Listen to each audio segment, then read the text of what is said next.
Hey friends, if you encounter a situation where the folder is empty but has files and shows size in Windows, then please watch this video. I will guide you through the resolution. So let's just say that it is this folder. Okay, it is supposed to be empty but it is still showing something. So here's what you can do. First of all, check for hidden files and folders just in case you miss them. Click on view, select show, select hidden items, open the folder and check for hidden files and folders so that you don't delete the wrong folder.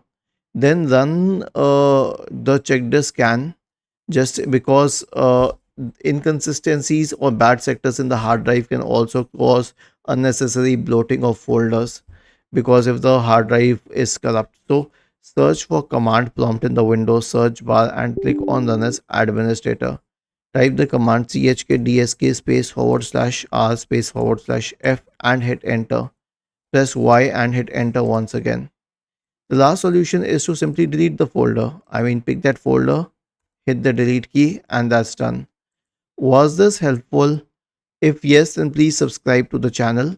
If not, then let us know in the comment section of the video on how we could help you further. Thank you for watching this video and have a nice day.